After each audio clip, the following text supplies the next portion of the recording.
No, I want to win the race. See, if you treat life as a race, if you have to win it, you have to get to the finish line soon, isn't it? If you get to the finish line ahead of all these people, you won the race. You know what the finish line is? We'll be negotiating where to bury you.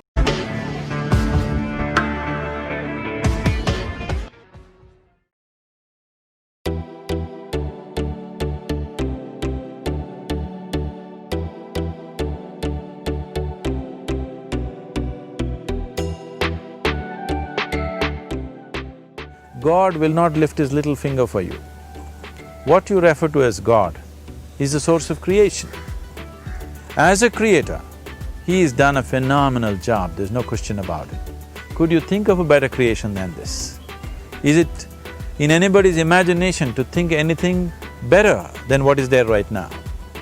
So as a creator, he has done his job wonderfully well, but if you want life to happen the way you want it, because right now, the very crux of your happiness and your well-being is this. If at all if you're unhappy, the only and only reason why you're unhappy is life is not happening the way you think it should happen. That's all it is. So if life is not happening the way you think it should happen, you're unhappy.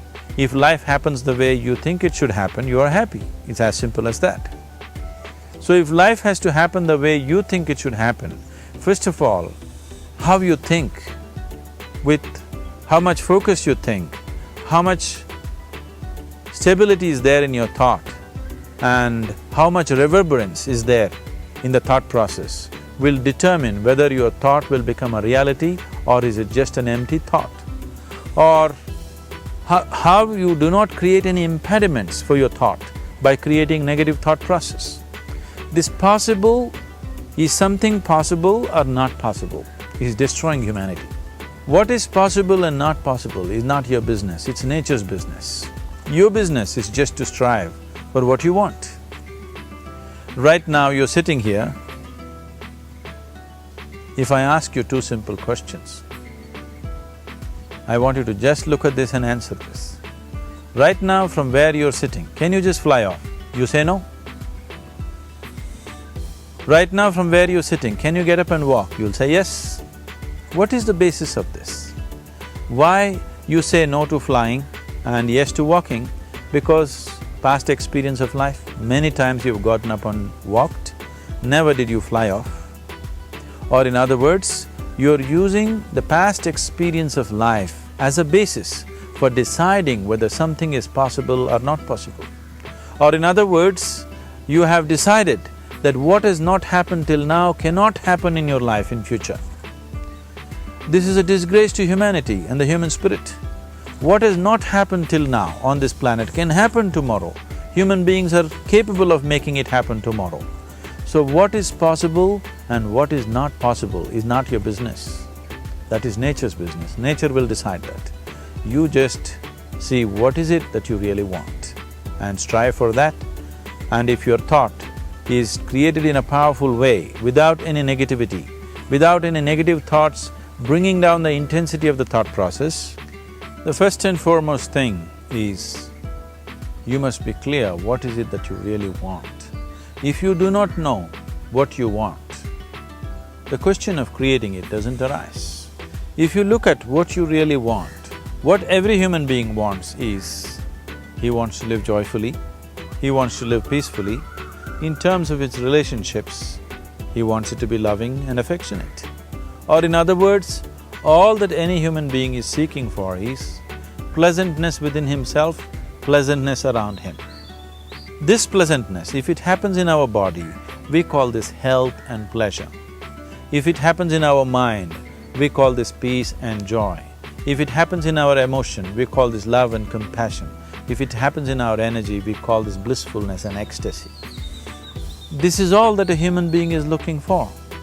Whether he is going to his office to work, he wants to make money, build a career, build a family, he sits in the bar, sits in the temple, he is still looking for the same thing. Pleasantness within, pleasantness around. If this is what we want to create, I think it's time we addressed it directly and commit ourselves to creating it. So you want to create yourself as a peaceful human being, joyful human being, loving human being, a pleasant human being on all levels. And do you also want a world like this? A peaceful world, a loving world, a joyful world? No, I want greenery, I want food. When we say a joyful world, that means everything that you want has happened. So this is all that you're looking for. So all that you need to do is commit yourself to creating it, to create a peaceful, joyful and loving world, both for yourself and everybody around you. Every day in the morning, if you start your day with this simple thought in your mind, that today, wherever I go, I will create a peaceful, loving and joyful world. If you fall down 100 times in the day, what does it matter? For a committed man, there is no such thing as failure. If you fall down 100 times, 100 lessons to be learnt. If you commit yourself like this to creating what you really care for, now your mind gets organized. Once your mind gets organized, the way you think is the way you feel, your emotion will get organized. Once your thought and emotion is organized, your energies will get organized in the same direction. Once your thought, emotion and energies are organized, your very body will get organized. Once all these four are organized in one direction, your ability to create and manifest what you want is phenomenal. You are the creator in many ways. That which is the source of creation is functioning within you every moment of your life. It is just that, have you kept access to that dimension or not? Organizing the four basic elements of your life will give you that access.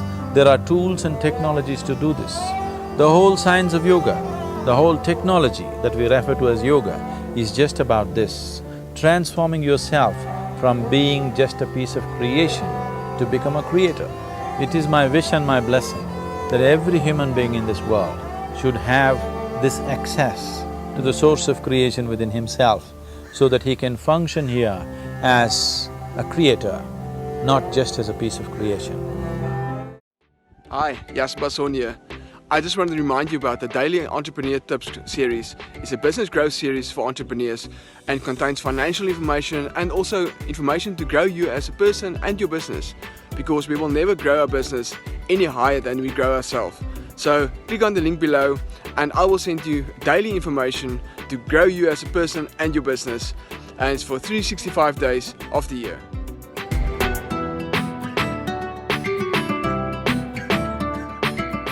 What is your level of capability? Introvert, extrovert, this, that, doesn't matter.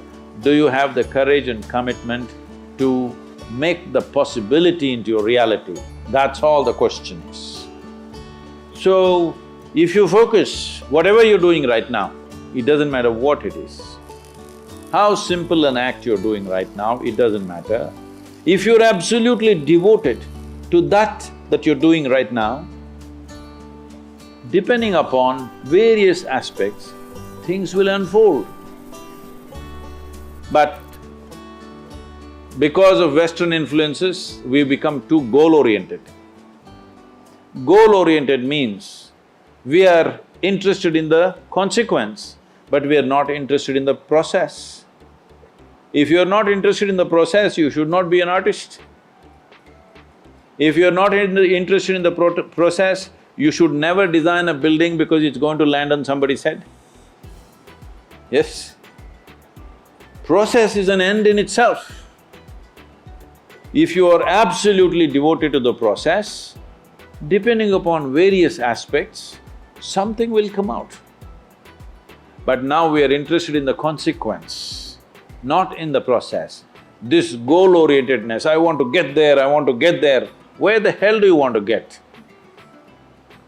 No, I want to win the race. See, if you treat life as a race, if you have to win it, you have to get to the finish line soon, isn't it? If you get to the finish line ahead of all these people, you won the race. You know what the finish line is? We'll be negotiating where to bury you. So, particularly being in creative arts, don't ever think of a goal. What should I become? How should I be? What should I create? Don't worry about these things. if you're devoted to the process, something will come out. Something more beautiful than you imagined will happen because you're devoted to the process.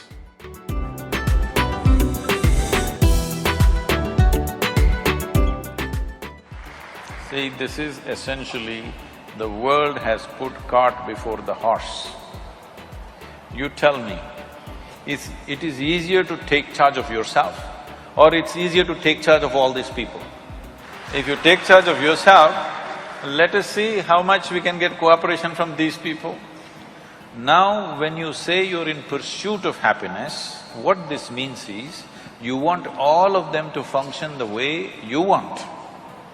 Then you will be happy. Now when we say, if this happens, I will be happy, if that happens, I will be happy, what it means is, the world should function, the universe should respond your way. When you say, everybody should like what I am doing, in some way you have to take charge of their minds, that's what you're doing.